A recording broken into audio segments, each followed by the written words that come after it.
इसके बाद हम लोग अष्टांग योग के चरण में आते हैं। इसमें है राशि स्थित है। तो इसमें जो है कि जैसे करते क्या है कि दुनिया में तो बहुत से चीजें हैं। तो हमें क्या करना है कि योगी को चाहिए सदैव अपने शरीर, आत्मा और कृष्ण को परमेश्वर के ही चरणों में लगाना चाहिए। दुनिया में हम कितनी भीड़ में रहें, लेकिन हमारा मन एक ही जगह स्थिर हो। इसी को हम योग अभ्यास कहते हैं कि हमारा मन नियंत्रण रहे और कृष्ण की भक्ति में रहे। तो हमें इसी का अभ्यास करना है। अब अभ्यास में आगे आता है कि मन पर नियंत्रण कैसे करें। अर्जुन कहते हैं, चंचल मन कृष्णा। तो ये अर्जुन, हे भगवान, ये हमारा मन इतना चंचल है कि हम वायु को तो अपने वश में कर सकते हैं, लेकिन मन को कैसे वश में किया जाए। तो इसमें अभ्यास से तो कौनते। तो भगवान ने कहा कि आप अभ्यास करिए, एक दिन में नहीं होता है। तो उन्होंने, भगवान ने भी कहा कि वाकई मन जो है बहुत, इसको नियंत्रण करना कठिन है। तो इसको हम कैसे करते हैं, अभ्यास से तो कौनते। यानी अभ्यास करो और विरक्ति, कि अभ्यास और विरक्ति के शस्त्र के द्वारा हम मन पे नियंत्रण पा सकते हैं। यानी कि बहुत ज्यादा दुनिया से हमें अटैच नहीं होना है, तो डिटैचमेंट रहें और अभ्यास करें। हरे कृष्ण कृष्ण कृष्ण हरे हरे, हरे राम राम राम हरे। तो एक न एक दिन हम अपने मन पे विजय प्राप्त कर लेंगे। फिर हम लोगों ने पढ़ा था कि असफल योगी का गंतव्य क्या होता है।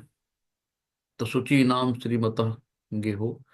तो असफल योगी, जो असफल योगी, मान लो असफल योगी का मतलब जैसे आप भक्ति कर रहे हैं, आज भक्ति में हैं, तो इसका कभी क्षय नहीं होता है। भक्ति का कभी विनाश नहीं होता है। जहां से भक्ति आप छोड़ रहे हैं, वहीं से आपको अगला जन्म मिलेगा। आज आप डॉक्टर हैं, इंजीनियर हैं, आईएएस हैं, प्रधानमंत्री हैं, मुख्यमंत्री हैं, कुछ भी हैं, तो ये पद इस भौतिक जगत के ही हैं। लेकिन ये जो भक्ति का पद है, जहां से आपने छोड़ा, जहां से आप असफल हुए, कोई सडन दुर्घटना हो गई, मृत्यु हो गई, नहीं आगे हम सफल हो पाए अपने भक्ति में, भगवत धाम नहीं जा पाए, बीच में छूट गए, तो हमें अगला जन्म वहीं से मिलेगा कि जहां से हमने भक्ति छोड़ी थी। तो वैसे ही शुद्ध वैष्णव के घर में जन्म मिलेगा, या कहीं अच्छे धनवान सदाचारी व्यक्ति के घर में जन्म मिलेगा। और और हमने पढ़ा था, भक्त योग सर्वोच्च योग है। तो हम कुछ भी योग कर लें, कर्म योग, ज्ञान योग, तो उसमें सबसे सर्वोच्च है भक्ति योग, यानी बुद्धि योग। तो युक्त आत्मो मतः। तो इसमें कहा गया है कि समस्त योगियों में जो योगी अत्यंत श्रद्धापूर्व मेरे परायण है, अतः अंतःकरण से मेरे विषय में सोचता है और मेरी दिव्य प्रेमा भक्ति करता है, वो योग में मुझसे परम अंतरंग रूप में युक्त रहता है। उस सबों में हमें सबसे ज्यादा प्रिय है। तो हमें क्या करना है, दुनिया का मेला मेले में अकेला। तो हमें कितनी भीड़ हो, लेकिन हमें अपने भगवान को नहीं भूलना है। हमें अंतःकरण में हमेशा भगवान को याद रखना है। हरे कृष्णा। तो अब हम लोग स्टार्ट करते हैं क्लास। कि कल का किसी का कोई क्वेश्चन हो, कोई प्रॉब्लम हो, तो आप पूछ सकते हैं। ओम नमो भगवते वासुदेवाय। ओम नमो भगवते वासुदेवाय। ओम नमो भगवते वासुदेवाय। ओम अज्ञानतिमरान्धस्य ज्ञानञ्जनशलाकया चक्षुरुन्मिलितं येन तस्मै श्रीगुरुवे नमः। श्रीचैतन्य मनोभीष्टं स्थापितं येन भूतले स्वयं रूपकदादि महिमं ददाति स्वब्दान्तिकम्। वंदे हम श्री गुरु श्रीयुतकमलं श्री गुरु वैष्णव श्री रूप सागर जातम सैकन रघुनाथान्वितम तम सजीवम सावदेतम सावभूतम परिजन सहित कृष्ण चैतन्य देवम श्री राधा कृष्ण पादान सैकन ललिता श्री विशाखान्वितांश। हे कृष्ण करुणा सिंधु दीनबंधु जगतपते गोपेश गोपिका कांत राधा कांत नमोस्तुते। तप्त कांचन गौरांगी राधे वृंदावनेश्वरी। तप्त कांची गौरांगी राधे वृंदावनेश्वरी। वृषभानुसुते देवी प्रणमामि हरिप्रिये। नमः विष्णुपदाय कृष्णपृष्ठाय भूतले श्रीमते भक्ति वेदांत स्वामिनि इति नामिने। नमस्ते सरस्वती देवे गौरवाणी प्रचारिणी निर्विशेष शून्यवादी पाश्चात्य देश तारिणी। जय श्री कृष्ण चैतन्य प्रभु नित्यानंदा श्री अद्वैत गदाधर श्रीवासादि गौर भक्त वृंदा। हरे कृष्णा हरे कृष्णा, कृष्णा कृष्णा हरे हरे, हरे राम राम राम हरे हरे। हरे कृष्णा कृष्णा कृष्णा हरे हरे, हरे राम राम राम हरे हरे। हरे कृष्णा कृष्णा कृष्णा हरे हरे, हरे राम राम राम हरे हरे। हरे कृष्णा। सभी को दंडवत हरे कृष्णा। तो आज हम लोग अध्याय 7 शुरू करने जा रहे हैं। तो अभी तक हम लोगों ने जो पीछे भी पढ़ा, तो सब हमारा कर्म योग आ रहा था, दूसरा है भक्ति योग, तीसरा है ज्ञान योग। तो हम लोग जो है 3 चरणों में गीता को बांट सकते हैं। तो पहला 1 से 6 हो गया हमारा कर्म योग, दूसरा हमारा ये चलेगा 7 से 12 अध्याय तक भक्ति योग, और ये इसके बाद 12 से 18 हमारा ज्ञान योग है। तो ये रस से भरा है, भक्ति का सार है भगवत भक्त, यानी कि भगवान ने अपना खजाना खोला यहाँ पे। ज्ञान विज्ञान योग कहते हैं यहाँ पे। तो अब हमें भगवान स्वयं बताएंगे कि कैसे आपको भक्ति करके मेरे पास तक आना है। श्री भगवान उवाच, मय्यासक्तमना पार्थ, योगं युञ्जमदाश्रयः, असंशयः समग्रमा यथा ज्ञास्यसि तच्छृणु। तच्छृणु मतलब अब सुनो। तो श्री भगवान ने कहा, हे प्रथापुत्र, अब सुनो कि तुम किस तरह मेरी भावना से पूर्ण होकर और मन को मुझ में आसक्त कर कर योगाभ्यास करते हुए मुझे पूर्णतः संशय रहित जान सकते हो। भगवान ने अब यहाँ से ज्ञान देना शुरू किया कि आप हम तक कैसे पहुंच सकते हो। तो इसीलिए भगवान ने यहाँ का तत्सुणु, अब सुनो। तात्पर्य शिल प्रपात द्वारा, शिल प्रपात की जय। तो भगवत गीता के इस 7वें अध्याय में कृष्ण भावनामृत एक प्रकृति का विशद वर्णन हुआ है। कृष्ण समस्त ऐश्वर्यों से पूर्ण है। तो समस्त ऐश्वर्य, उसमें जो खट ऐश्वर्य बताए गए थे, संपूर्ण उनकी सुंदरता है, संपूर्ण उसके अंदर शक्ति है, संपूर्ण जो है वैभव है। तो 6 चीजें हैं भगवान के अंदर। तो संपूर्ण सब चीजें हैं उनके अंदर, कंप्लीट हैं।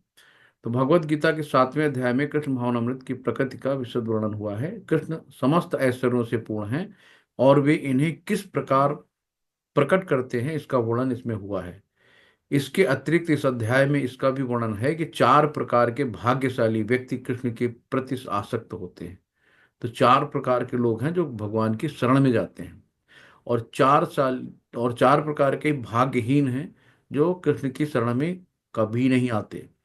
तो भगवान ने 4 तरह के ऐसे व्यक्तियों को बताया है जो भाग्यशाली हैं, जो भगवान की शरण ग्रहण करते हैं।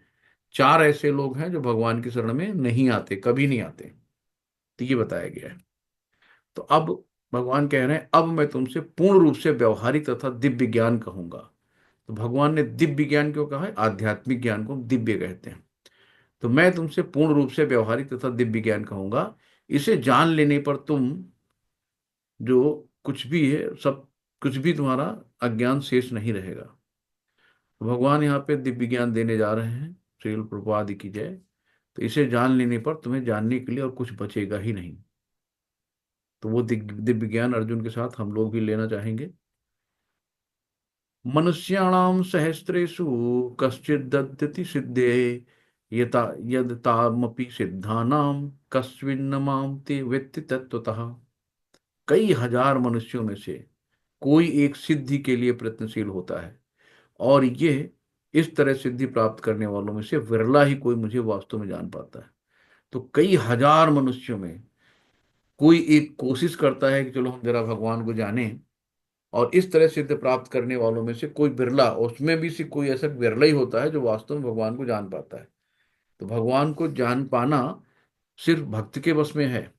भक्त ही भगवान को जान सकता है, और कोई नहीं जान सकता भगवान को भक्त के अलावा। तो भूमिरापनो लो वायु खम्भमनो बुद्धिरेव च, अहंकार इति यमे भिन्ना प्रकृतिरष्टता। तो पृथ्वी, जल, अग्नि, वायु, आकाश, मन, बुद्धि तथा अहंकार, ये 8 प्रकार से विभक्त मेरी भिन्न प्रकृतियां हैं। तो ये जो भौतिक संसार बना हुआ है, तो जो हमारा जैसे शरीर है, तो शरीर में अगर हम देखें तो ये 5 तत्व हैं। क्षिति जल पावन गगन समीरा, पंच तत्व से बना शरीरा। और इस शरीर में मन बुद्धि अहंकार, तो ये सूक्ष्म जो होते हैं, मन बुद्धि अहंकार सूक्ष्म रूप में होते हैं। कि जब हमारा अंत समय आता है, यानी कि जब हम लोग देह त्यागते हैं, तो देह त्यागने पे जो पृथ्वी, जल, अग्नि, वायु, आकाश, ये सब 5 तत्व जो है यहीं रह जाते हैं। और जो सूक्ष्म मन बुद्धि अहंकार, ये हमारे साथ जाता है। ये ब्लैक बॉक्स की तरह है। एरोप्लेन में जैसे कभी दुर्घटना होती है तो निकाला जाता है ना, क्या कारण रहा होगा। तो इसमें मन बुद्धि अहंकार जो है हमारा सूक्ष्म है, सब्टल बॉडी, ये जाता है। तो पृथ्वी, जैसे किसी को देखा होगा आपने कभी, समझ लो कोई कुत्ता मर गया, तो आपने देखा होगा ना, पहले धीरे धीरे उसका शरीर ठंडा होता है। ठंडा होने के बाद धीरे धीरे फूलने लगता है, यानी कि उसकी वायु चीजें निकल जाती। पहला ताप निकल गया, अग्नि निकल गई, फिर उसका वायु निकल गया, फिर देखते हैं उसमें धीरे धीरे हल्का सा पानी रिसने लगता है, काला काला सा सड़ा सा, कीड़े निकलने लगते हैं। तो उसका जल वाला प्रॉप निकल गया। अब उसके बाद धीरे धीरे उसका आकाश तत्व एकदम बॉयंसी हो जाता है। और फिर जो मिट्टी उसमें पड़ने लगती है, धीरे धीरे मिट्टी में क्षय हो जाता है। तो जो तत्व जहां से आए थे इस शरीर में, वो तत्व वहीं पे विलय हो गए, खत्म हो गए। और बुद्धि तथा मन अहंकार, ये सब आत्मा के साथ चले गए आगे। आगे का हमारे जो प्रारब्ध हैं, हमारे जो कर्म हैं, उसका फल भोगने, नया शरीर लेने के लिए ये रहते हैं। हे महाबाहु अर्जुन, इनके अतिरिक्त मेरी एक अन्य पराशक्ति है, जो उन जीवों से युक्त है जो इस भौतिक अपरा प्रकृति के साधनों का विदोहन कर रही है। तो उसमें आता है अपरियमितस्तन्याम। तो ये वाले जो अन्य पराशक्ति है, जो उन जीवों से युक्त है जो इस भौतिक अपरा प्रकृति साधनों का विदोहन कर रही, विदोहन मतलब क्षय कर रही उनका। तो इसमें भगवान की जो परा और अपरा शक्ति, 2 तरह की शक्तियां होती हैं। तो भगवान की जो पराशक्ति है वो आध्यात्मिक शक्ति कहलाती है। और जो अपरा शक्ति होती है उसको हम लोग भौतिक शक्ति कहते हैं। मतलब उनकी 2 तरह की शक्तियां हैं, दोनों भगवान की हैं। तो इसमें अपरे मितस्तन्याम प्रकृतिम विद्धि में तत्पराम जीवभूत महाबाहो यदेदम धारिते जगत। तो इस तरीके से हमारी जो चीजें हैं, तो परमेश्वर की जो परा शक्ति है, अपरा शक्ति, तो उसमें कहेंगे पृथ्वी जल आयु आकाश, जो हम लोगों ने पीछे पढ़ा, तो ये हमारी आ जाती है। तो अपरा शक्ति पृथ्वी जल अग्नि वायु आकाश मन बुद्धि अहंकार जैसे विभिन्न तत्वों के रूप में प्रकट होती है। और जो पराशक्ति होती है, तो ये जो भगवान की सूक्ष्म शक्ति है। और भगवान की शक्तियों को हम आध्यात्मिक शक्ति कहते हैं, जिसकी वजह से हमारा पूरा ब्रह्मांड यही 2 शक्तियों से चलता है, परा और अपरा शक्ति से ही। सारे प्राणियों का उद्गम इन दोनों शक्तियों में से है। इस जगत में कुछ भी भौतिक तथा आध्यात्मिक है, उसकी उत्पत्ति तथा प्रलय मुझी को जानू। तो यानी भगवान ने सीधे कह रखा है कि इस पूरे भौतिक ब्रह्मांड में जितना भी है संसार में, तो सबका प्रलय करता और उत्पत्ति करता मैं ही हूं। तो भगवान से ही शुरू, तुझी से खत्म। तो हर चीज जो है भगवान से शुरू है। और सारे प्राणियों का उद्गम जो है, यानी कि परा अपरा शक्ति से ही है। यही दोनों शक्तियां काम करती हैं। तो भौतिक जगत आध्यात्मिक शक्ति के आधार पर ही प्रकट होता है। तो आध्यात्मिक शक्ति के बाद ही भौतिक जगत आता है। तो आध्यात्मिक यानी कि जो पूरा ब्रह्मांड है, ब्रह्मांड के अंदर जितने भी हैं वो सब भौतिक में आ जाएंगे, और ब्रह्मांड से जो परे हैं वो आध्यात्मिक में आ जाएंगे। तो इसमें फिर हे धनंजय, मुझसे श्रेष्ठ कोई सत्य नहीं है। जिस प्रकार मोती धागे में गुंथे रहते हैं, उसी प्रकार सब कुछ मुझ पर आश्रित है। तो जैसे आपने देखा होगा कोई भी माला है, तो माला के पीछे जो धागा है वो नहीं दिखता है, लेकिन उस धागे से ही सारी पूरी माला बनती है। अब उसमें से एक माला, एक मोती अगर टूट जाता है तो बिखर जाता है। जैसे कि हमारा परिवार है, कोई फूफा है, कोई बुआ है, ताऊ है, मम्मी पापा, तो एक कहाँ कहाँ से कौन कौन सी आत्माएं आई होंगी, हमारा उनके साथ क्या प्रारब्ध रहा होगा। तो ये सब चीजें मिलकर एक परिवार बना, हमें बच्चा हुआ, तो बच्चे का हमारे साथ कोई लेन देन रहा होगा पुनर्जन्म का, तो आज हमारे रिलेशन में आ गया। अब रिलेशन में क्या हुआ, ये पूरा रिलेशन एक माले की तरह है। तो एक जो है धागे के अंदर जैसे मोतियां होती है, वैसे हमारा रिलेशन होता है। हमारे रिलेटिव, रिश्तेदार, नातेदार, यार दोस्त जो हमारे सराउंडिंग में हैं, तो ये सब एक माला की गुड़िया की तरह हैं। और उनमें से कोई एक निकल जाता है, तो कहाँ से आया और कहाँ गया नहीं पता, कि वो माला की गुड़िया जब कहाँ से निकाली गई, लेकिन एक धागे में बंध गई तो हमारा परिवार हो गया। लेकिन अगर वो धागा से टूट के फिर गुड़िया बाहर चली गई, और कहाँ गई किसी को नहीं पता, कहाँ जाएगी, तो कहाँ से आई कहाँ से गई ये नहीं पता। लेकिन भगवान ने स्वयं कहा है कि उसकी उत्पत्ति तथा प्रलय मुझसे ही जानो। तो किसी चीज का अंत और शुरुआत भगवान से ही है। रसो अहमपस्तु कौन्तेय प्रभास्मि शशि सूर्ययो प्रणुः सर्ववेदेषु शब्दखे पौरुषम नृषु। हे कुंती पुत्र, मैं जल का स्वाद हूं। अगर आप कभी पानी पियो तो उसमें जो स्वाद लगता है ना, तो उसको समझ लो भगवान है। मैं जल का स्वाद हूँ। सूर्य तथा चंद्रमा का प्रकाश हूँ, और सूर्य चंद्रमा का प्रकाश भी भगवान है। और जितने भी वैदिक मंत्र हैं उनमें ओंकार हूँ। तो ओंकार वैदिक मंत्रों का जो धुन होती है ओंकार ही होती है। आकाश में ध्वनि हूँ, तथा मनुष्य में सामर्थ्य हूँ। तो ये सब भगवान खुद ही बताते हैं कि जो भी चीजें हैं हम ही से विकसित हुई हैं और हम ही से खत्म होंगी। तो इसमें जल के प्रति जो आकर्षण का स्वाद, शुद्ध और शुद्ध सब जो है उसका बढ़िया लगता, मीठा ताजा हमें लग रहा है, वो भगवान का ही है। तो जल का स्वाद भी भगवान है। तो कृष्ण का ज्ञान मुक्ति है और उनके प्रति अज्ञान बंधन है। तो हमें मुक्ति कहाँ है, अगर हम ज्ञानी हैं तो कृष्ण के प्रति में हमें ज्ञान है, कृष्ण के बारे में हम जानते हैं भगवान है, सब करता धरता यही है, तो हम ज्ञानी हैं।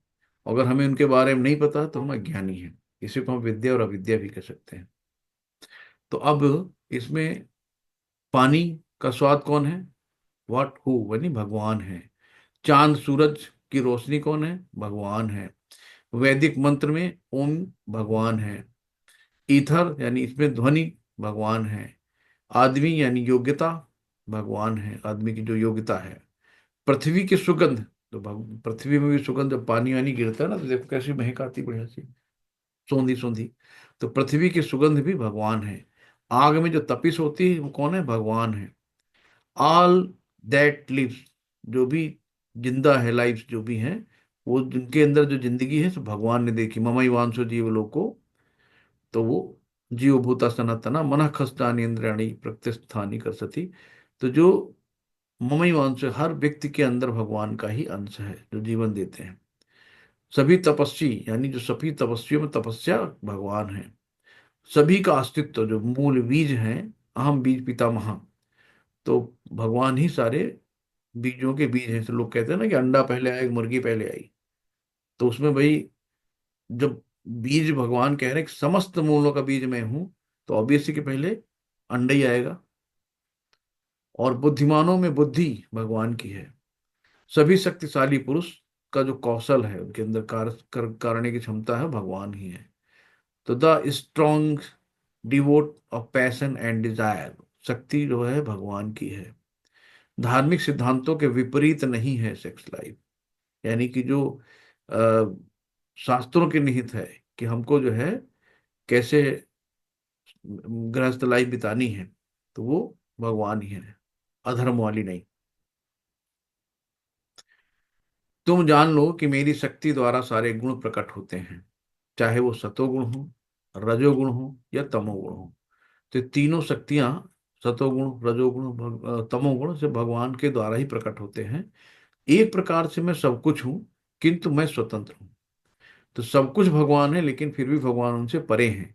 मैं प्रकृति के गुणों के अधीन नहीं हूं, अपितु वे मेरे अधीन। तो भगवान गुणातीत होते हैं, तो तीनों गुण से हटके, तो किसी गुण के बंधन में नहीं बनते हैं। तो तीनों गुण यानी सतो रजो तमो के द्वारा मोहग्रस्त ये सारा संसार मुझ गुणातीत, गुणातीत का मतलब कि जो इन गुणों से परे हो उनको गुणातीत कहते हैं, तथा अविनाशी को नहीं जानता। तो तीनों गुणों के द्वारा मोह, जो ये तीनों गुणों में फंसा रहता है, वो भगवान तक नहीं पहुंच सकता है, भगवान को नहीं जान सकता है। तो ये सतोगुण में हम लोग हमेशा अच्छे कार्य करना, अच्छी मानसिकता रहना, कॉन्स्ट्रक्टिव माइंड रहता है, सबका भला चाहना, और किसी की बुराई नहीं करना, ईर्ष्या नहीं रखना, सब सतोगुण में रहता है। भगवान की भजन पूजा करना। रजोगुण में इतनी ईर्ष्या, लालच, बैल की तरह काम करते रहना 24 घंटे, हाय पैसा, कहाँ से पैसा कमा लें, क्या कर लें, तो क्या दिखावा कि मेरे पास ये गाड़ी है, मेरे पास एक बंगला है, मैं इतनी महंगी घड़ी पहनता हूँ। तो ये सब रजोगुण के अंदर आता है। और तमो क्या है? आलस, निद्रा, जहां बैठे वहीं सो रहे हैं, कोई टाइम का पता ही नहीं क्या हो रहा है, निर्णय ना ले पाना, कंफ्यूज रहना, आलसी, प्रमाद। तो ये सब तमोगुण के लक्षण है। खान पान भी नॉन वेज, कच्छ मत सब खाना, जो मिल गया खाए जा रहे हैं, दिन भर खाना पीना सोना। तो ये सब काम पशु समाना, ये तमोगुण में होते हैं। तो इसके द्वारा मोहग्रस्त ये संसार मुझ गुणातीत तथा अविनाशी को नहीं जानता। अब देखिए कितना बढ़िया श्लोक है, इसको सब लोग रट लोगे, अच्छा रहेगा। दैवी है सा गुणमयी मम माया दुरत्या, मामे वे प्रपद्यन्ते, मामे मेताम माया मेताम तनन्ति ते। प्रकृति के 3 गुणों वाली इस मेरी दैवी शक्ति को पार कर पाना कठिन है। ये सतोगुण, रजोगुण और तमोगुण है। ये 3 गुणों वाली जो भगवान की दैवी शक्ति है, इसको पार कर पाना कठिन है। किंतु जो मेरे शरणगत हो जाता, जो भगवान को शरणागत हो जाता, सरेंडर कर देता भगवान के सामने, वे सरलता से इसे पार कर जाते हैं। तो भगवान उसको ज्ञान देते हैं कि कैसे आपको इससे निकलना है। तो जो इन 3 गुणों से पार कौन कर पाएगा? जो भगवान के शरणागत होगा।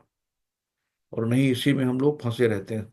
अगर बहुत अच्छे गुण आ गए, बहुत लोग हमें मानने लगे कि हाँ बहुत अच्छे व्यक्ति हैं, देवता पुरुष हैं, ऐसा है वैसा है, तो भी क्या होता है कि हम लोग फंसते हैं।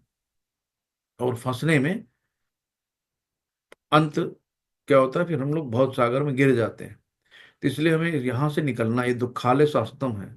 इस धरती पे, इस ब्रह्मांड में कोई ऐसा व्यक्ति नहीं है जो सुखी हो।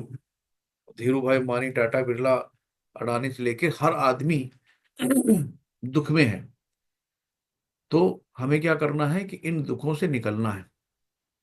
कैसे निकलना है? भगवान के शरणागत होके।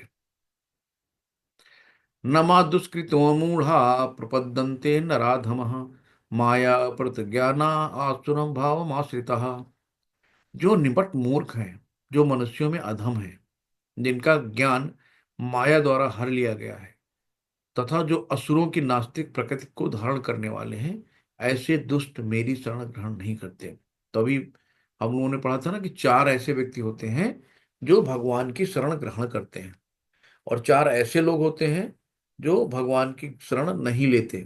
तो जो निपट मूर्ख है पहला, दूसरा जो मनुष्यों में अधम है, नीच कुल के हैं, तीसरा जिनका ज्ञान माया द्वारा हर लिया गया, यानी कि वो अपने को ही सबसे बड़ा ज्ञानी मानते हैं कि मेरे आगे कुछ नहीं, भगवान भगवान कुछ नहीं होता है, तो यानी माया के द्वारा उनका ज्ञान हर लिया जाता है।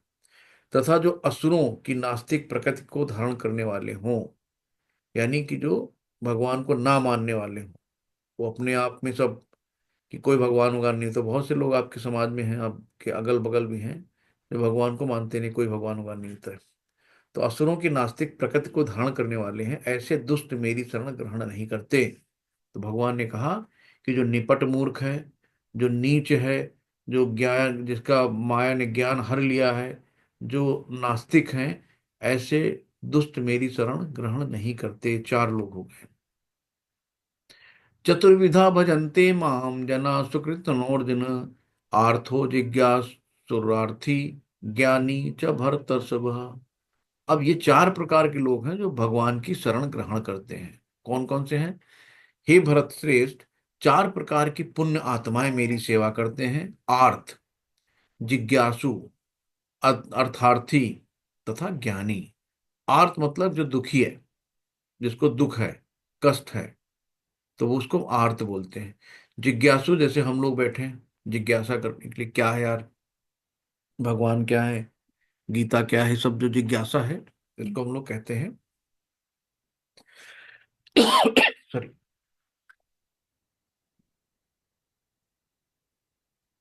जो पीड़ित हैं उनको हम आर्त बोलेंगे, जिज्ञासु, जिज्ञासा रखने वाले। आर्थार्थी, अर्थ से यहाँ पे लिया गया, यानी कि जिनको पैसों की, धन की जरूरत है। तथा ज्ञानी, जो ज्ञानी है। तो चार लोग भगवान की शरण में आते हैं। तो भगवान ने कहा कि इस लोगों की चार श्रेणियां हैं। जो पीड़ित हैं, जिन्हें धन की आवश्यकता है, जिन्हें जिज्ञासा है, और जिन्हें परम सत्य का ज्ञान है। तो ज्ञान है तो भाई, ऑब्वियस ज्ञान है तो जाएंगे जाएंगे। तो ये सारे लोग विभिन्न परिस्थितियों में परमेश्वर की भक्ति करते रहते हैं। शुद्ध भक्ति निष्काम होती है, बिना किसी स्वार्थ के, निष्काम भाव, और उसमें किसी लाभ की आकांक्षा नहीं होती है, तो उसको शुद्ध भक्ति कहते हैं। जो, जिसको जैसे हम लोग अकर्म कहते हैं ना, कि जो भी कर्म करना है भगवान के लिए करना है, और अपना उसमें कोई स्वार्थ नहीं है, कर्म करो, फल का त्याग करो। तो इसमें जैसे दिया है गजेंद्र हाथी जी, ये पहले कभी भक्त हुआ करते थे, और भगवान के शुद्ध भक्त थे। तो किन्हीं कारणवश इनको हाथी बनना पड़ा। तो ये भूल गए, और अपनी, जैसे हाथी जाता है ना सरोवर में नहाने के लिए, पहले नहाएगा फिर मिट्टी फेंक लेगा अपने ऊपर। तो ये गए होंगे, तो वहां पे एक मगरमच्छ था। तो उसने इनका पैर पकड़ लिया, और ये, इनकी लड़ाई चलती रही हजारों साल। बाद में इन्होंने कमल का पुष्प देखो लिया है ना सूंड में, एक लेके भगवान को अर्पित किया, यानी कि भगवान को याद किया। तो जैसे ही भगवान को याद किया, भगवान तुरंत प्रकट हो गए, और अपने सुदर्शन चक्र से जो घड़ियाल है उसका गला काट दिया। और इस तरीके से गजेंद्र को मोक्ष मिल गया, यानी भगवान ने उनको कष्ट से दूर किया। अब ये भगवान के द्वारा मगरमच्छ मरा, तो मगरमच्छ का भी तो कोई कुछ ना कुछ रहा होगा ना। तो मगरमच्छ जो है, ये गजेंद्र भगवान के भक्त थे। अब मगरमच्छ ने भक्त का पैर पकड़ा, तो भक्त के पैर पकड़ने से उसको मुक्ति मिल गई। तो गजेंद्र महाराज जो है, मतलब भगवान के भक्त हैं, और मगरमच्छ ने भक्त का पैर पकड़ा है। तो मगरमच्छ कौन था? ये भू नाम का एक यक्ष था। तो ये एक यक्ष था, तो यहाँ पे एक ऋषि मुनि जब नहाने आते थे, तो उसने क्या किया कि पानी के अंदर ही अंदर तैर के उनका पैर पकड़ के खींच लिया। अब शरारत की उन्होंने, बच्चे लोग ये शरारत करते हैं, तो उन्होंने शरारत की। शरारत करने पे क्या हुआ, ऋषि ने उनको श्राप दे दिया कि जाओ मगरमच्छ बन जाओ, जैसे पानी में तुम तैर के अंदर ही अंदर चुप के आते हो, तो मगरमच्छ बन जाओ। लेकिन जो भी ऋषि मुनि श्राप देते हैं, वो किसी न किसी उसके भला करने के लिए दे देते हैं, उसमें उनकी गुस्सा भी उसकी भलाई के काम में आती है। तो तब उन्होंने कहा कि तुम्हारा जो है भगवान तुम्हें मुक्ति प्रदान करेंगे। तो इसी तरीके से भगवान के भक्त का जब उसने पैर पकड़ा, तो भगवान ने आके उसको मुक्ति दे दी। दूसरा आप देख रहे हैं, जो तस्वीर दिख रही है द्रौपदी जी की है। तो द्रौपदी पे जब संकट आया, तो द्रौपदी जी ने भगवान को पुकारा, और दुशासन साड़ी खींचता गया, साड़ी है कि नारी है कि नारी की ही सारी है। तो वो कहता है कि सारी है कि नारी की ही सारी है। भगवान उधर से साड़ी बढ़ाते गए, खींचते खींचते सब पस्त हो गए, लेकिन अपने किसी भी मकसद में कामयाब नहीं हो पाए। तो भगवान का जो भक्त है, जब भी भगवान दिल से पुकारते, भगवान को दिल से पुकारा जाता है, भगवान आके उसकी मदद जरूर करते हैं। और इसी तरीके से एक और दुखी आत्मा थी, माँ देवकी, कि जिनके पुत्रों का होते ही उनका वध कर दिया जाता था। तो इस तरीके से भगवान ने कहा कि आठवां पुत्र बन के आए, और उन्होंने जो है अ, चतुर्भुज रूप में आए थे। फिर भगवान से उन्होंने विनती किया, तो उन्होंने बाल रूप रखा। तो इस तरीके से उनका दुख कम किया। और जिज्ञासु में देखिए परीक्षित महाराज बैठे हैं, तो शौनक मुनि आदि सब बैठे हैं, तो नैमी शरण में। तो वहां पे ज्ञान ले रहे हैं, भागवतम सुन रहे हैं सब। और ये हैं नीचे महाराज, ध्रुव महाराज हैं। तो ध्रुव महाराज की क्या कहानी है, ध्रुव महाराज जो है अपनी मम्मी, यानी कि इनकी दो माँ थी। तो ये अपने पिताजी के गोदी में बैठे थे। तो जो सौतेली माँ थी, उन्होंने इनको पकड़ के वहां से भगा दिया, चलो हटो यहाँ से, मेरा बेटा बैठेगा। इस गद्दी और सिंहासन पे सिर्फ और सिर्फ मेरा बेटा राज करेगा। तो ये रोते रोते अपनी मम्मी के पास गए। तो बोले, माँ, वो छोटी माँ ने मुझे वहां से भगा दिया है, और मैं वो इनकी गद्दी क्या, उनसे बड़ा गद्दी कैसे ले सकता हूँ, मतलब मैं अपने पापा से और अपने पापा के पापा से भी बड़ा राज्य चाहता हूँ। उनके पापा ब्रह्मा जी थे, तो ब्रह्मा जी से भी बड़ा राज्य चाहिए था ध्रुव महाराज जी को। तो उनकी माँ ने कहा, भाई ये तो भगवान ही दे सकते हैं, उन्हीं वही एक हैं जो कुछ भी कर सकते हैं। बोले, भगवान मिलेंगे कहाँ? तो बोले, भगवान तो जंगल में मिलेंगे। और वो चले जा रहे थे जंगल जंगल, सबसे पूछते हुए, भगवान तुम कहाँ हो, भगवान तुम कहाँ हो, पेड़ पौधे नली नाले। तो भगवान प्रसन्न हो गए। जब आप इच्छा जाहिर करते हैं ना, तो भगवान कैसे भी आपकी उसको पूर्ति करते हैं किसी न किसी साधन रूप से। तो भगवान ने फिर गुरु, बिना भगवान की कृपा के गुरु नहीं मिलते। तो भगवान ने गुरु के रूप में नारद को भेजा। नारद जी कहे, बच्चे कहाँ जा रहे हो? तो बोले, मैं भगवान को ढूंढ रहा हूँ। तो बोले, भगवान को कहाँ ढूंढ रहे हो, ऐसे कहाँ मिलेंगे भगवान? तो फिर उन्होंने कहा, फिर आप बताइए। तो फिर नारद जी ने उनको ज्ञान दिया गुरु बन के। तो उन्होंने बोला कि ओम नमो भगवते वासुदेवाय, आप इस मंत्र का जाप करो और भगवान को याद करो। तो छोटा सा बालक 5 साल का, पहले महीने उन्होंने अन्न छोड़ा, फिर दूसरे महीने उन्होंने फल पे अपना जीवन बिताया, तीसरे महीने फल भी छोड़ दिया, फिर उसके बाद ये जो पत्ती फूल वूल पे रहने लगे, फिर वो भी छोड़ा, फिर पानी पे आ गए, केवल पानी पिया। फिर 6वें महीने उन्होंने पानी भी छोड़ दिया, हवा पे रहे। तो 6वें महीने भगवान चतुर्भुज रूप में प्रकट हो गए। और भगवान तो अंतर्यामी हैं, सबके हृदय की बात जानते हैं। तो भगवान ने पूछा, बोलो बेटा क्या चाहिए तुमको? तो जब भगवान के साक्षात दर्शन हो जाते हैं ना, तो हमें सारा ज्ञान, सारा शास्त्रों का ज्ञान, सारी चीजें अपने आप आ जाती हैं। फिर हमें पढ़ना नहीं पड़ता। आज हम लोग पढ़ते हैं, रोज भूल जाते हैं। तो ये सारा शास्त्रों का ज्ञान अपने आप आ जाता है। तो ध्रुव महाराज बड़े लज्जित हुए, कहे यार क्या मैंने भगवान से मांग लिया, कंकड़ पत्थर ईंट पत्थर, कि राज्य चाहिए, पैसा चाहिए, दौलत चाहिए। तो बोले, भगवान मुझे कुछ नहीं चाहिए। नहीं, कहे कुछ तो चाहिए। बोले, नहीं भगवान, हमें सिर्फ आपकी भक्ति चाहिए।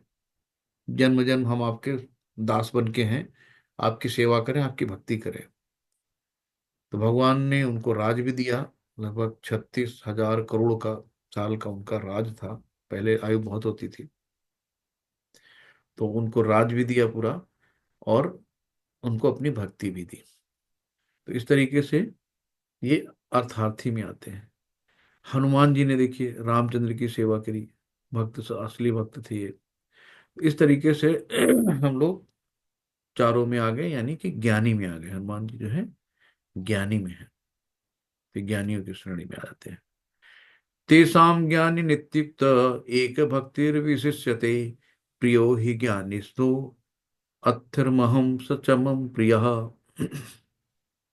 इनमें से जो परज्ञानी है और शुद्ध भक्ति में लगा रहता है, वो सर्वश्रेष्ठ है, क्योंकि मैं उसे अत्यंत प्रिय हूं। सच मम प्रिय, यानी अत्यंत प्रिय हूं, वो मुझे प्रिय है, मैं उसको प्रिय हूं। तो इसमें क्या है कि इनमें से जो परम ज्ञानी है, यानी कि जो जिसको ज्ञान है और भगवान की शुद्ध भक्ति में लगा रहता है, तो जब ज्ञान होगा तभी हम भक्ति कर पाएंगे।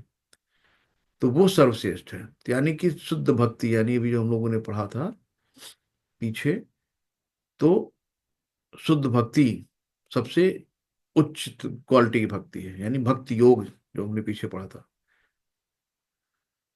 बहुनाम जन्म नामन्ते ज्ञानवान माम प्रपद्यते, वासुदेव सर्वमिति स महात्मा स दुर्लभ। यानी कि बहुत बहुत जन्मों के बाद, बहुनाम जन्म नामन्ते ज्ञानवान प्रपद्यते, तो कोई ज्ञानी एक होता है बिरला ही, कि वासुदेव सर्वमिति, जो सब में सब, मुझको सब कारणों का कारण मानता है। तो ऐसा महान आत्मा सुदुर्लभ, दुर्लभ होता है।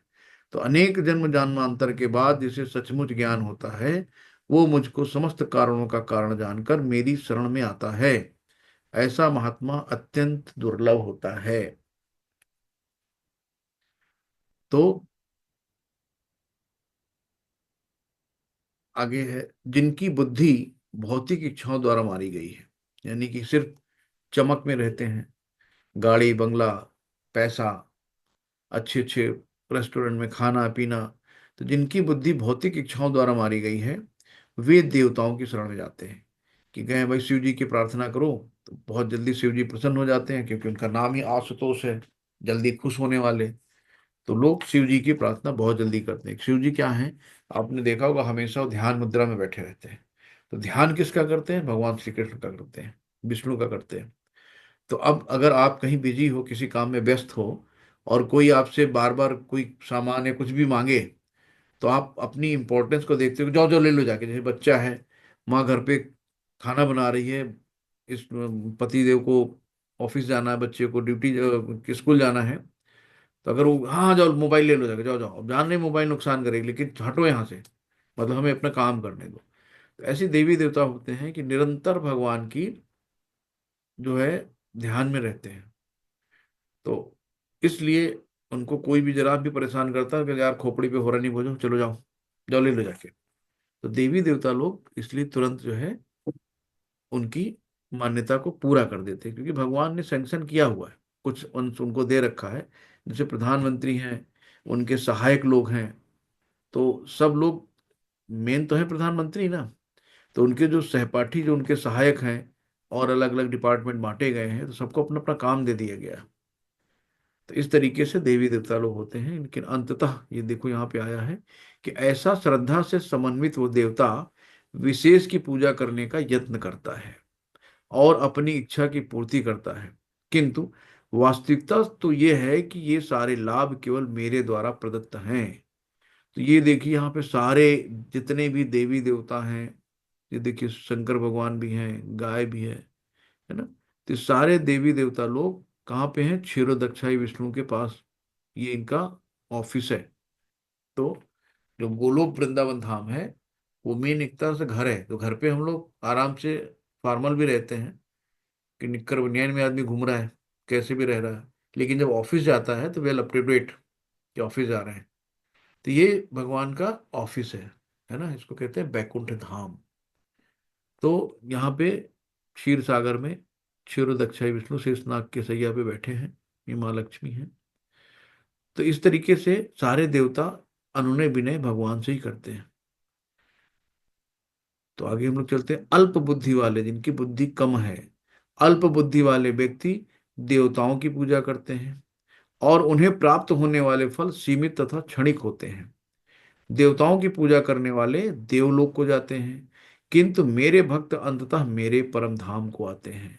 तो अगर जो लोग देवी देवताओं की पूजा करते हैं, वो कहाँ जाएंगे? देवलोक जाएंगे, स्वर्ग जाएंगे। और जब उनके पुण्य क्षीण होते हैं, खत्म होते हैं, फिर वापस में धरती में आना पड़ता है। ऐसे ही पितरों की पूजा करने वाले पितृलोक को जाते हैं, भूत प्रेत की पूजा करने वाले भूतलोक को जाते हैं, लेकिन फिर से अंततः उनको उस धरती पे आना ही पड़ता है। और जो मेरे भक्त हैं अंततः मेरे परम धाम को प्राप्त होते हैं। भगवान ने स्वयं कहा है, जो मेरे भक्त हैं वो मेरे परम धाम को प्राप्त होते हैं, फिर से उनको वापस लौटना नहीं पड़ता। बुद्धिहीन मनुष्य को बुद्धिहीन मनुष्य मुझको ठीक से ना जानने के कारण सोचते हैं कि मैं भगवान कृष्ण यानी पहले निराकार था। तो कहते हैं ना, निराकार रूप है, कोई उनका आकार नहीं है, और अब मैंने इस स्वरूप को धारण किया है। वे अपने अल्प ज्ञान के कारण मेरी अविनाशी तथा सर्वोच्च प्रकट को नहीं पहचान पाते। उनको कहा ना प्रभु ने, बुद्धिहीन है, अल्प ज्ञानी है। तो उनको लगता है कि निराकार है, इनका कोई स्वरूप नहीं है, परमात्मा निराकार है, परमात्मा कोई आकार ही नहीं है। तो भगवान इनको कहा अल्प बुद्धि है। तो भगवान का जो शरीर होता है वो आध्यात्मिक होता है, यानी उनका भी शरीर होता है, और वो ऐसे ही हम ही लोगों की तरह आते हैं दुनिया में, लेकिन उनका शरीर आध्यात्मिक होता है, हमारा भौतिक होता है। तो इस तरीके से मैं मूर्खों तथा अल्पज्ञों के लिए कभी भी प्रकट नहीं हुआ। तो जो भगवान कहते हैं ना, जो मूर्ख हैं अल्पज्ञ हैं, उनके लिए मैं कभी प्रकट ही नहीं होता हूँ, क्योंकि वो हमें निराकार मानते हैं। और अपने जैसे साथ के सखा है, यार हैं, दोस्त हैं, उस तरीके से उनको मानते हैं। उनके लिए तो मैं अपनी अंतरंगा शक्ति द्वारा आच्छादित रहता हूँ। तो उनके लिए तो मैं अपनी जो भगवान की अंतरंगा शक्ति है, तो उससे वो आच्छादित कर देते हैं, उनका ज्ञान ही हर लेते हैं, और वो ये नहीं जान पाते कि मैं अजन्मा तथा अविनाशी हूँ। कि भगवान अजन्मा है और अविनाशी हैं, कभी ना खत्म होने वाले। तो ये भगवान ने बताया अपने बारे में। तो हे अर्जुन, श्री भगवान के नाते मैं जो कुछ भूतकाल में घटित हो चुका है और जो वर्तमान में घटित हो रहा है और जो आगे होने वाला है, सब कुछ जानता हूं। भगवान स्वयं कह रहे हैं कि मैं सब कुछ जानता हूं और मैं जीवों का समस्त जीवों को जानता हूं। तो भगवान क्या है कि वो अंतर्यामी है। आगे क्या होने वाला है, पीछे क्या होने वाला, क्या वर्तमान में है, भूत में है, जो कुछ है सब भगवान जानते हैं। और समस्त जीवों का पालन करता भी भगवान ही है। येषां त्वन्तगतं पापं जनानां पुण्यकर्मणां ते द्वंद्वमोहि निर्मुक्ता भजन्ते मां दृढ़वता। जिन मनुष्यों ने पूर्व जन्मों में तथा इस जन्म में पुण्य कर्म किए हैं और जिनके पाप कर्मों का पूर्णतः उच्छेदन हो चुका होता है, वे मोह के द्वंद्वों से मुक्त हो जाते हैं और वे संकल्प पूर्वक मेरी सेवा में तत्पर होते हैं। तो जिन मनुष्यों ने पूर्व जन्मों में तथा इस जन्म में पुण्य कर्म किए हैं, तो बताया ना कि अगर पूर्व जन्मों में आपके पुण्य कर्म हैं तो भी वो व्यर्थ नहीं जाते, इस जन्म के तो है ही हैं। और जिनके पाप कर्मों का पूर्णतः उच्छेदन, यानी पाप कर्म पूरी तरह से खत्म हो चुके हैं, वे मोह के द्वंद्वों से मुक्त हो जाते हैं, तो उनको ज्यादा माया मोह नहीं सताती।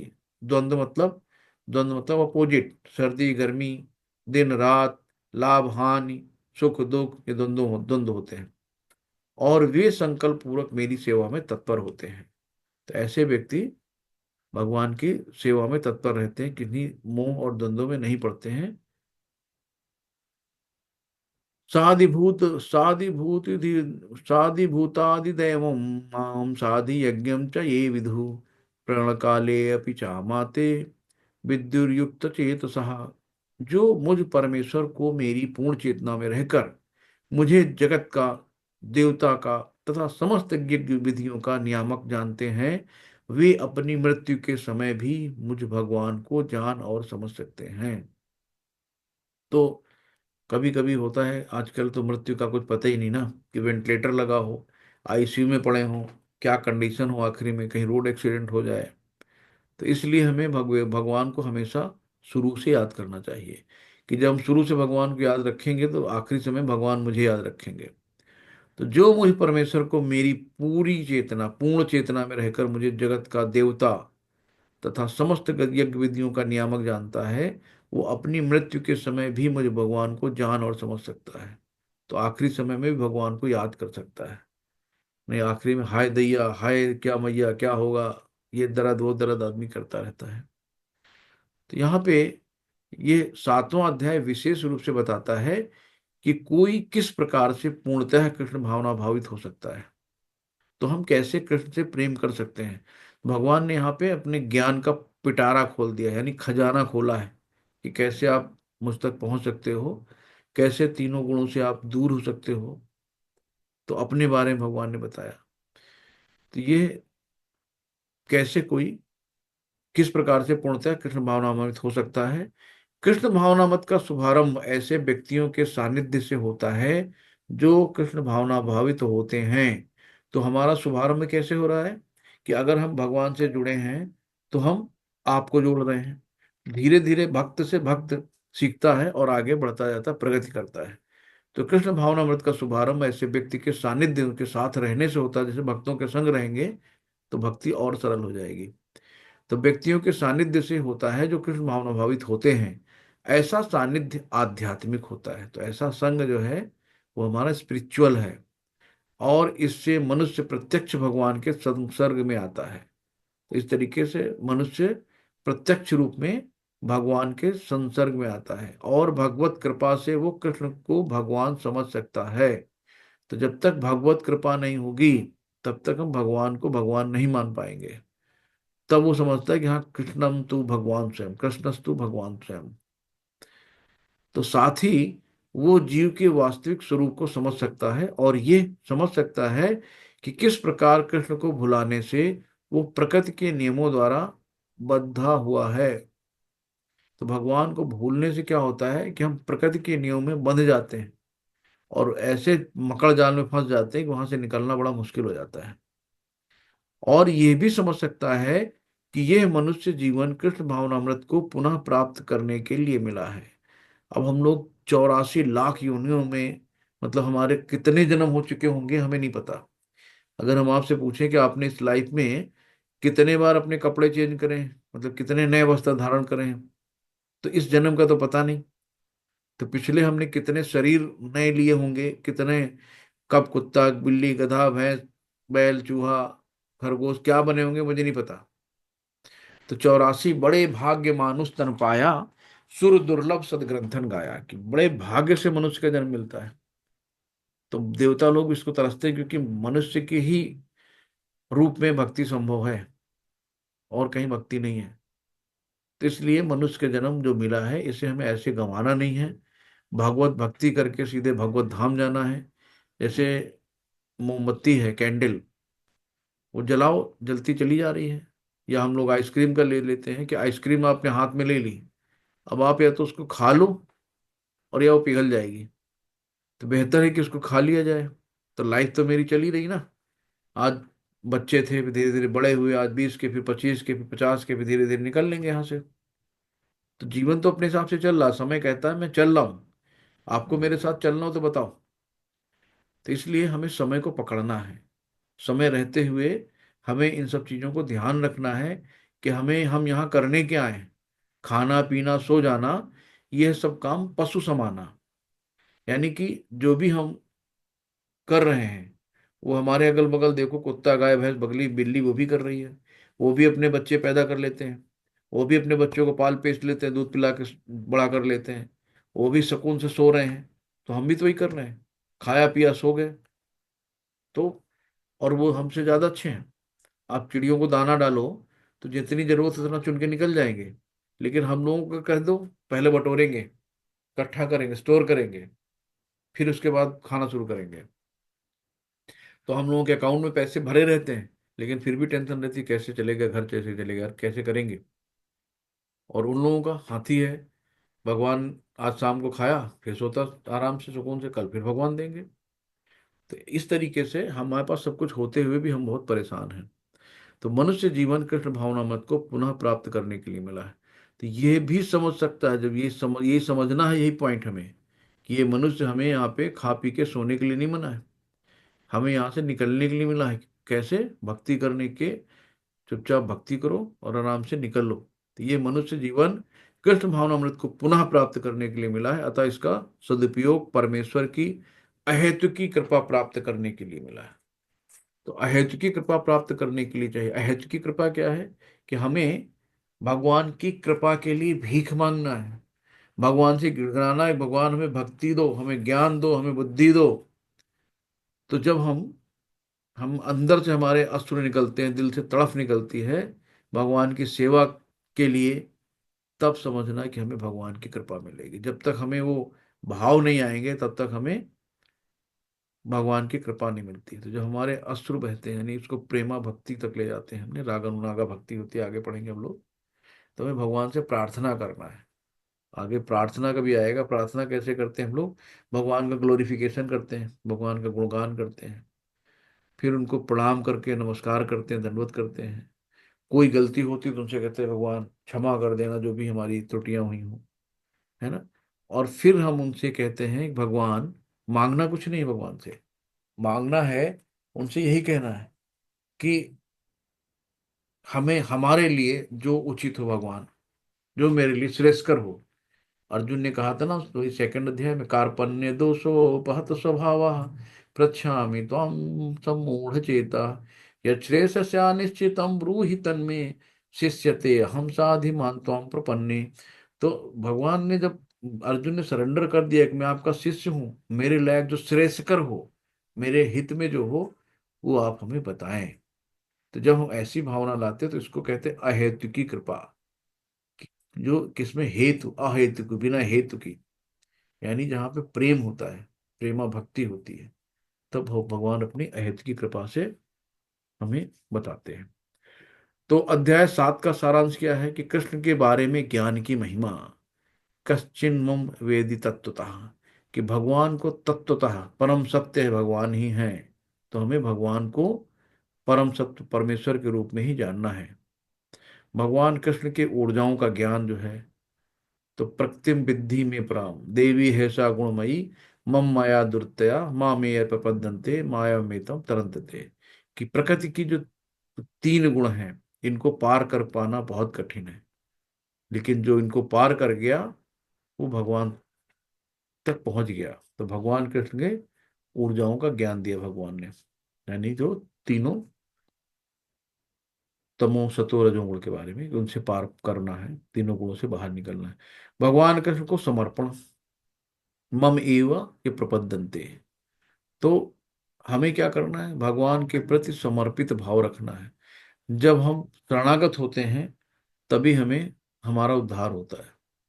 तो जब तक हमारे अंदर भाव नहीं आएंगे, भक्ति नहीं आएगी, समर्पण नहीं आएगा, तो हम भगवान को कैसे जानेंगे। और यहाँ पे है डेमिगोड पूजा, यानी जो देवी देवताओं की पूजा करते हैं, और प्रतिवाद कि भगवान निराकार है ना। तो मैया बीते हितन, यानी कि हमें देवी देवताओं की पूजा नहीं करनी है, हमें साक्षात विष्णु कृष्ण की पूजा ही करनी है। भ्रांत से भक्ति तक इच्छ देवास समुद्धेना, यानी हमें किसी भ्रांतियों में नहीं पड़ना है, मायावाद में नहीं जाना है कि ईश्वर जो है निराकार परम ब्रह्म ज्योतिर स्वरूप है, ये नहीं करना है। ईश्वर साक्षात, उनका जो हम लोग विग्रह हैं। आप देखो भी जो अयोध्या में मूर्ति लगी थी श्री रामचंद्र जी की, तो जिसने मूर्ति बनाया था उसने स्वयं बोला, ये तो मैंने नहीं बनाया, इतनी सुंदर कैसे हो सकती है। तो जब उसमें पूजा पाठ हुई और जब प्राण प्रतिष्ठा हुई, तो उसके अंदर एक अलग सी आभा आ गई। तो भगवान जो है सच्चिदानंद आनंद आनंद स्वरूप है, अनादिनादि गोविंदम। तो भगवान का स्वरूप है, निराकार नहीं कहते। हरे कृष्णा, सभी को दंडवत प्रणाम। कोई त्रुटि, कोई गलती, कोई सुधार करना हो तो बताइएगा, कहीं कोई प्रॉब्लम हो वो बताइए, कोई क्वेश्चन हो वो पूछ सकते हैं। हरे कृष्णा। जी प्रभु जी, हरे कृष्णा। बहुत सुंदर अध्याय था। जी किसी माता का जी। कोई प्रश्न हो तो आप लोग पूछ सकते हैं। हरे कृष्णा प्रभु जी। हरे कृष्णा जी प्रभु जी। जी बहुत बहुत सुंदर आपने इसका व्याख्या की है, बड़ा आनंद आ रहा है। हरे कृष्णा प्रभु जी। और भगवान का आशीर्वाद है। जी बहुत अच्छा है। कल का थोड़ा सा आप जो छठा अध्याय था जी प्रभु जी। उसके बारे में थोड़ा ब्रीफ सा आप बताओ थोड़ा सा। कल किसी वजह से हम उपस्थित नहीं हो पाए। अच्छा अच्छा अच्छा अच्छा। तो अभी जी जी हमने जी। थोड़ा सा शुरुआत में ही उसका सारांश लिया था। तो छठा अध्याय जो है हमारा, कि उसमें जी योगों के बारे में प्रभु जी बताया गया था। तो जी जैसे अलग अलग योग करते हैं लोग, अष्टांग योग। तो अष्टांग में यम नियम प्राणायाम प्रत्याहार आहार समाधि, तो ये 8 अष्टांग योग हैं। तो उसमें भगवान ने यही बताया कि सबसे भक्ति योग सर्वोपरि है। तो हमें जी 2000 साल तपस्या नहीं करनी, हमें सिर के बल नहीं खड़ा होना है, हमें एक टांग पे नहीं खड़ा होना, हमें बहुत ज्यादा योग में नहीं पड़ना है।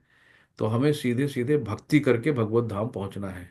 तो ये बहुत कठिन चीजें हैं। बहुत लोग देखो आधा सिर जमीन में गाड़ के खड़े हो जाते हैं, कोई पानी में चल रहा है, कोई हवा में चल रहा है। तो इस तरीके से केवल दिखावा है।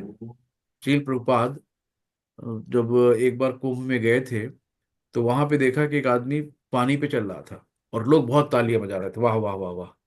तो प्रभुपाद जी ने कहा कि देखो कितना मूर्ख है, इसने कितना समय इस सिद्धि को प्राप्त करने में लगाई, वो भी इसलिए कि लोग उसकी वाहवाही करें। तो हमें यहाँ अपनी वाहवाही नहीं कराना, तो हमें अपना समय नहीं बर्बाद करना है। हमें अपने समय का सदुपयोग करके भगवान की भक्ति करके यहाँ से निकलना है। कि यहाँ पे पुनर्जन्म पुनर्मरणम, कि यहाँ बार बार जन्म और मरण के चक्कर में नहीं पड़ना है। कि अभी हम न जाने कितने जन्मों के बाद तो इस शरीर मिला मुझे, और हम फिर इसको यूं ही गंवा दें, फिर भी हम ऐसे ही खा पी के सो के बच्चे पैदा करके ऐसे ही निपटा दें। तो ऐसे हमें नहीं इसको बर्बाद करना है। तो यहाँ पे इस अष्टांग योग के बारे में बताया गया था, और अष्टांग योग के चरण बताए गए थे जो 8 चरण हैं। मन पे कैसे नियंत्रण करते हैं। यहाँ अर्जुन ने पूछा, चंचल है मन कृष्णा, कि हे कृष्ण, ये मन तो इतना चंचल है कि अगर हम इसको वायु को तो मैं बस में कर सकता हूँ, लेकिन इस मन को कैसे बस में करूं?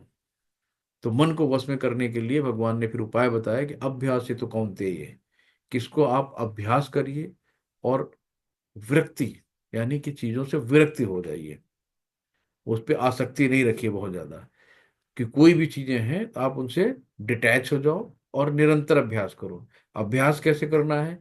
कि हमें जो एक महामंत्र चैतन्य प्रभु जी ने दिया है इस कलयुग का, हरे कृष्ण कृष्ण कृष्ण हरे हरे, हरे राम राम राम हरे हरे।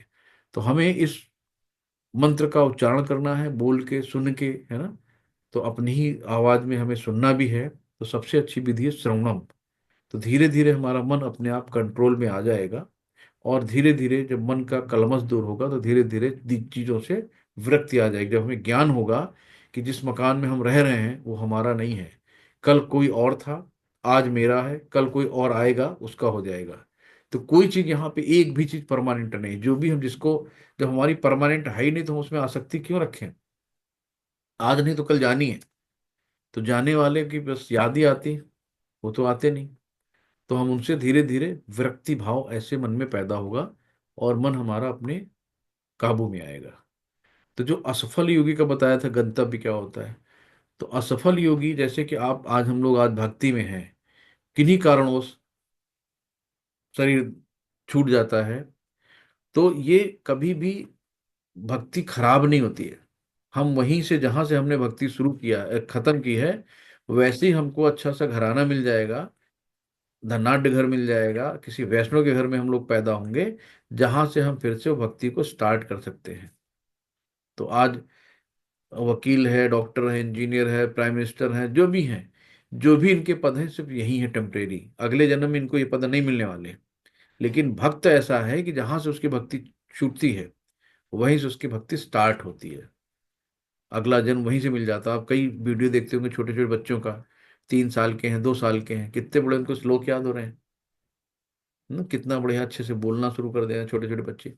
यानी कि उनकी भक्ति वहीं से खत्म हुई थी, तो ऐसे उन्होंने वैष्णव के घर में जन्म लिया जहां से उनको शुरू से उनको वो चीजें मिल गई, तो उनको उतनी मेहनत नहीं करनी पड़ी। और भक्ति योग सर्वोच्च योग, यानी कि सारे योग जितने भी हैं, कर्म योग, ध्यान योग, ज्ञान योग, अष्टांग योग, सारे योगियों में सबसे योग भक्ति योग ही है प्रभु जी। हरे कृष्णा धनुष, हरे कृष्णा। ठीक है प्रभु जी जी। बहुत, जी बहुत बढ़िया बताया। जी जी। और बड़ा अच्छा लगा। मेरी पत्नी जो है आपकी इस कक्षा में उपस्थित होते कभी भी इतना देर तक नहीं बैठती थी।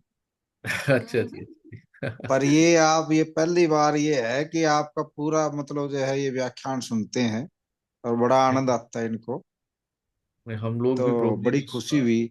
एक बात और प्रभु जी, जी मुझे जी। ये बताइए कि मैं हरियाणा से हूँ। हमारे यहाँ गीता का काफी व्यापक प्रचार प्रसार होता है बहुत बढ़िया प्रभु जी। और मैं शिक्षक हूँ। जी और शिक्षक होने के नाते मैं इस आयोजन में सम्मिलित होता हूँ गीता जयंती पर। जी। जी और इसका व्यापक स्तर पे प्रचार प्रसार के लिए हमने कौन से तौर तरीके अपनाने चाहिए जो कि बच्चे भी पूरे साल तक बच्चों में ये भावना बनी रहे जी प्रभु जी। गीता। क्योंकि आजकल हमारा जो क्षेत्र है इधर बड़ा नशे का से ग्रस्त है। जी प्रभु और जी। क्योंकि मैं पंजाब के बॉर्डर से संबंध रखता हूँ तो उनको इस चीज में लाने के लिए हमें क्या करना चाहिए। प्रभु जी सिर्फ जो है सबसे अच्छी चीज होती है कि अगर आप कर सकते हैं तो प्रचार प्रसार में सबसे बढ़िया कि जो भगवान का भोग लगाते हैं, तो जी प्रसाद वितरण का करिए, कि जो भगवान का लगाया हुआ भोग है, वो प्रभुपाद जी जब यूरोपियन कंट्री में गए, तो जहाँ पे जितने भी हिप्पी थे वो सिर्फ दारू लड़के लेके पड़े रहते थे, वो अपनी अपनी खुशी के तलाश में रहते थे, कहाँ उनको सुख मिलेगा, लेकिन उनमें भी सुख नहीं मिलता था। तो जी एक उनको आशा की किरण प्रभुपाद जी में नजर आई। प्रभुपाद जी अब ऐसे अनजान शहर में गए थे जहाँ पे कोई भगवान भगवान कोई मानते ही नहीं था, यूरोपियन कंट्री में भगवान कोई जानते नहीं था, कौन कृष्ण कौन भगवान।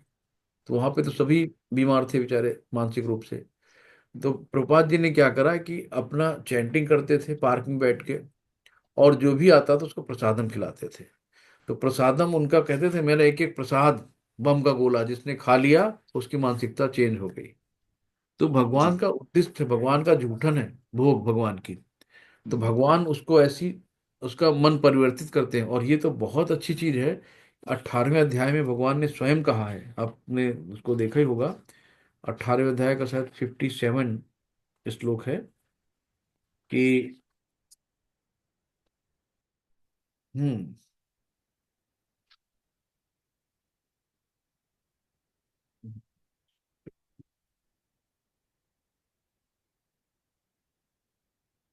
भगवान ने कहा है, 67 है ये, कि यह गुह्य ज्ञान उनको कभी न बताया जाए जो संयमी नहीं है, एकनिष्ठ नहीं है, न भक्ति में है। जबरदस्ती नहीं बताना किसी को, जो आपको सुनता है उसी को आप सुनाना है। दूसरा कहा है 68 में कि जो व्यक्ति भक्तों को यह परम रहस्य बताता है वो शुद्ध भक्ति को प्राप्त करेगा और अंत में मेरे पास आएगा। तो यानी कि जो व्यक्ति भक्तों को यह परम रहस्य बताता है, यानी कि गीता का ज्ञान जो बांटता है, जैसे आप कोशिश कर रहे हैं, तो ये शुद्ध भक्ति को प्राप्त होगा और अंत में मेरे पास आएगा। भगवान ने स्वयं गारंटी दी इस चीज की। और कहा है कि इस संसार में उसकी अपेक्षा कोई अन्य सेवक ना तो मुझे अधिक प्रिय है और ना कभी होगा। कि जो गीता का प्रचार कर रहा है भगवान की, वो कर रहा है, तो उससे अधिक प्रिय और कोई नहीं होगा। और कहा है कि और मैं घोषित करता हूं कि जो हमारे इस पवित्र संवाद का अध्ययन करता है वो अपनी बुद्धि से मेरी पूजा करता है। यानी कि भगवान ने कर दिया कि आप केवल अध्ययन ही कर रहे हो, तब भी अपनी बुद्धि से उनकी पूजा कर रहे हैं। तो और जो श्रद्धा समेत द्वेष रहित रहकर इसको सुनता है, वे सारे पापों से मुक्त हो जाता है और उन शुभ लोगों को प्राप्त होता है जहां पुण्य आत्माएं निवास करती हैं, यानी उच्च लोकों में। तो इस तरीके से स्वयं भगवान ने कहा है प्रभु जी। तो आप सोच लीजिए कितना अच्छा काम आप करने जा रहे हैं। तो आपको करना क्या है कि जगह जगह संकीर्तन यज्ञ करना है, यानी कि एक टोली बना के हरे कृष्ण महामंत्र का जाप करना है। तो उस जाप से धीरे धीरे लोग आपके पास आएंगे।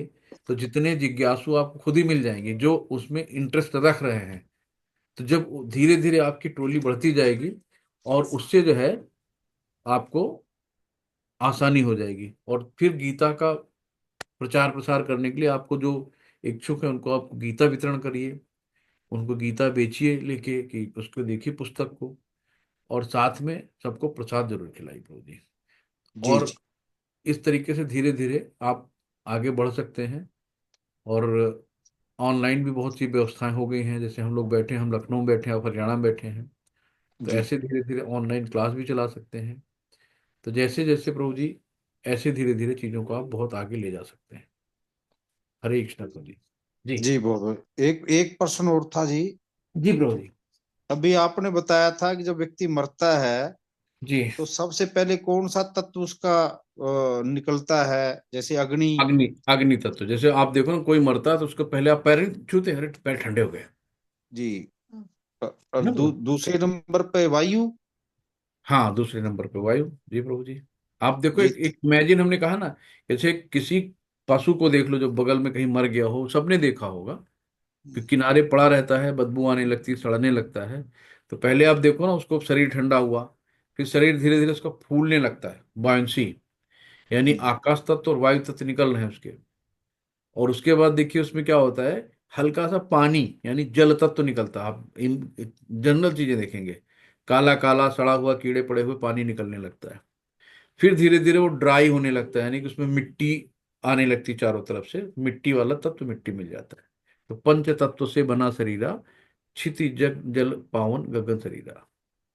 तो इस तरीके से प्रभु जी एक एक करके ये जो प्रकृति ने हमें दिए हैं, तो इस तरीके से हम लोग निकल सकते हैं।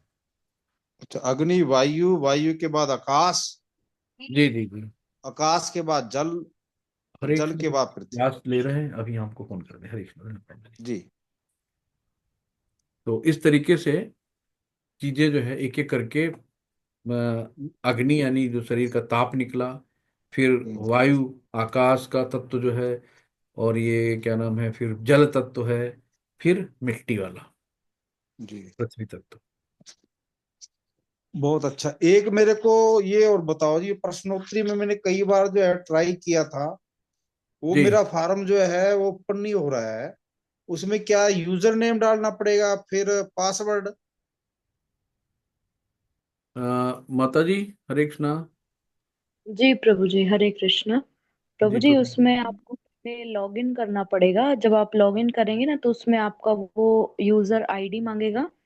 आईडी वहां पे आपको फिल करना है, और पासवर्ड मांगेगा। तो ये दो चीजें आप फिल करके सबमिट करेंगे, तो वो अपने आप उसमें आपकी आईडी बन जाएगी। उसके बाद वो जी, प्रश्न आप कर सकते हैं। यूजर आईडी में क्या मतलब भरना है?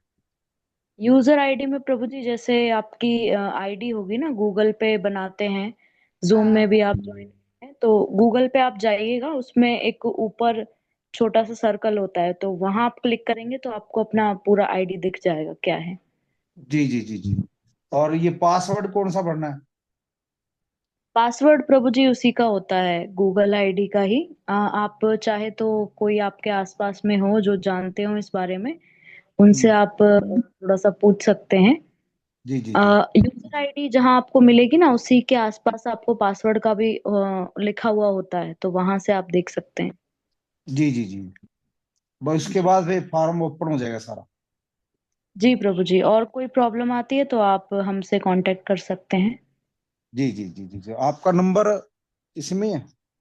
हाँ प्रभु जी, ग्रुप में है। आप ग्रुप में है ना, जो मैसेजेस भेजते हैं वो मैं ही भेजती हूँ, आप उस पे मैसेज कर सकते हैं। जी जी जी। थैंक यू, थैंक यू जी प्रभु हाँ। जी। ठीक। हरे कृष्णा, हरे कृष्णा। जी प्रभु जी, एक संकेत प्रभु जी का और प्रश्न था। प्रभु जी, आप अनम्यूट करके पूछ सकते हाँ हैं। हाँ। प्रभु जी, हरे कृष्ण प्रभु जी। हरे कृष्णा प्रभु जी। जी प्रभु जी, बताइए। प्रभु जी, मेरा मेरा प्रश्न ये है कि वो तीनों गुणों का गुणों का अर्थ क्या है? तीनों गुणों प्रभु जी, सतोगुण, हम्म। रजोगुण और तमोगुण। तो जी सतोगुण जो होता है, जैसे साधु पुरुष होते हैं ना, देव पुरुष होते हैं, जैसे कि वो सात्विक गुण में होते हैं, यानी कि सात्विक जो बिना भगवान का भोग लगा के नहीं खाते हैं, प्याज लहसुन नहीं खाते हैं, मदिरा मांस नहीं खाते हैं, भगवान की भक्ति करते हैं, और उनके अंदर बहुत सद्भाव रहता है, सतोगुण है। ठीक है ना प्रभु जी। तो तीन तरह के प्राणी हैं, आप अपने समाज में देख सकते हैं। दूसरा होता है रजोगुण।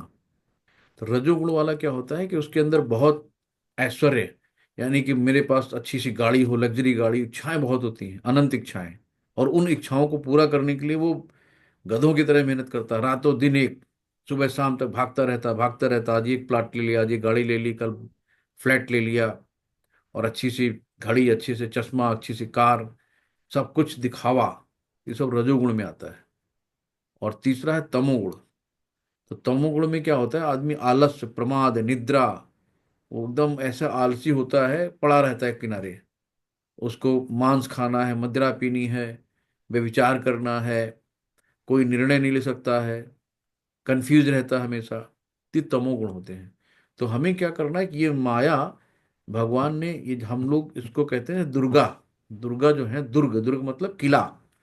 तो हम लोग इस किले के अंदर, यानी कि जेल के अंदर हैं। तो इस जेल की जो जेलर हैं, दुर्गा देवी हैं। तो हमें क्या करना है, इस जेल से बाहर निकलना है, और दुर्गा देवी निकलने नहीं देंगी। कहेंगे अगर ये निकल गया तो ये भगवान इसकी सेवा में लग जाते हैं। तो भगवान हमेशा भक्त की सेवा में लग जाते हैं। आपने देखा ना कि अर्जुन का रथ हाँका, अर्जुन के सारथी बने। तो अर्जुन का जी सारथी, सारथी का आप मतलब समझते हैं? जहां पे हाहाकार मची हो खूब, प्रभु जी तो कुरुक्षेत्र के बगल की हैं, हरियाणा। तो वहां पे क्या है, इतने शोरगुल में तो कोई सुनाई नहीं देगा, भाई दाएं मुड़ो, बाएं मुड़ो, लेफ्ट राइट करो। तो जो पीछे होता है युद्ध करता, वो सारथी के राइट कंधे में एक लात मारता है तो राइट मोड़ लेते हैं, लेफ्ट कंधे पे मारता है तो लेफ्ट मुड़ते हैं। इस तरीके से भगवान लात भी सहते हैं अपने भक्त की। तो आप सोचो कितना भगवान करते हैं भक्त के लिए।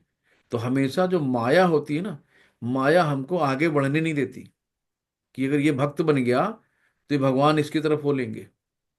तो हमें क्या करना है, इन गुणों से निकलना है। तीनों गुणों से जब हम निकलेंगे, तो फिर एक आती योग माया, जो हमें भगवान से मिलाती है। और ये होती महामाया, जो हमें सुला देगी। भजन कर रहे हैं, आरती कर रहे हैं, नींद आ रही है, पढ़ाई कर रहे हैं, नींद आ रही है, माला कर रहे हैं, आलस आ रहा है, कुछ उठने का मन नहीं कर रहा है, तो ये सब माया हमें जकड़ लेती है, आगे नहीं बढ़ने देती। क्लियर प्रभु जी। जी? हरे कृष्णा। जी प्रभु, हरे कृष्ण।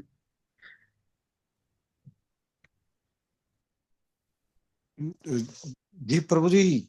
जी जो प्रारंभ में आपने वो शंका उठाई थी भी, ये कई बार इसमें उपस्थित नहीं हो पाते। जी जी जी। ये आपका जो मैसेज है ना, वो बहुत स्टार्ट में ही मतलब आया हुआ है लिंक से जुड़ने हाँ, का। वही वही कल भी मेरे पास फोन आया, तो वही मैंने माता जी से कहा कि इसको देखिए, कि कंफ्यूजन हो जाता है लोगों के, हम कहाँ जाएं। वो मैसेज एक ही ग्रुप में पड़े हुए हैं, और जी साथ जी में जी क्लास दोनों होती है, राखी माता जी की भी होती है, मेरी भी होती है। तो प्रभु जी, ये भी सेवा है, आप और लोगों को जोड़ सकते हैं, तभी तो सातवीं जी जी। अध्याय। तो ये फिर भी एक सेवा है, आप अपने मेरे को जानने वालों ढूंढने को। में जब स्टार्ट में भी सुनना तो आपका ही है, क्योंकि हम्म। तो ढूंढने के लिए बड़ा मेरे को मशक्कत करनी पड़ी, फिर आपका मिला, फिर मैं जुड़ा इससे। जी जी तो जी। ये बात सही है कि कई बार जो आपका जो लिंक है ना, वो थोड़ा सा न्यू कर दिया करो। तो उससे क्या है कि वो आगे आ जाता है फिर। प्रभु जी जी, मुझे लग रहा है कि शायद प्रभु जी एडल्ट वाले ग्रुप में हैं। प्रभु जी, आप हमारे वाले ग्रुप में हैं क्या? जी मैं। जी जी। जी बिल्कुल बिल्कुल, आप वाले ग्रुप में हूँ मैं। अच्छा, उसमें प्रभु जी वैसे मैं लिंक भेजती हूँ, लेकिन और मैं टाइम से कल भेज दिया करूंगी। तो एक जी बार जी जी पहले और एक बार बाद में 6 बजे जी के हाँ। आसपास शेयर हाँ कर जी हाँ दूंगी। जी हाँ जी हाँ जी। तो उसमें ठीक थोड़ा है। रिन्यू हो जाता है, लेटेस्ट आप फ्रंट पे आ जाते हो हाँ, मतलब ये मैसेज। 3 बार कर दिएगा, एक बार 6:30 से पहले थोड़ा सा, हाँ जी और हाँ एक जी जी बार 6:45 पे, और एक बार वही 7 से पहले, जी पाँच जी दो जी करके जी 3 जी बार। जी हाँ हाँ प्रभु जी, ठीक है, तो कल से मैं शेयर कर दूंगी। जी जी। जी जी जी जी जी। चलिए हरे तो हरे कृष्ण। कृष्णा, फिर चलते हैं हम लोग। जी वांछा कल्पतरुभ्यश्च कृपा सिंधु एव च पतितानां पावनेभ्यो नमो नमः। अनंत कोटि वैष्णव वृंद की जय, श्रील प्रपाद की जय, गुरु महाराज जी की जय। हरे कृष्णा, सभी को दंड प्रणाम। हरे कृष्णा। हरे कृष्ण कृष्णा, हरे हरे कृष्ण। राम। हरे कृष्णा, हरे कृष्णा। प्रभु जी जी प्रभु जी, दंड। हरे कृष्ण। हरे कृष्णा, दंड प्रणाम। हरे कृष्णा।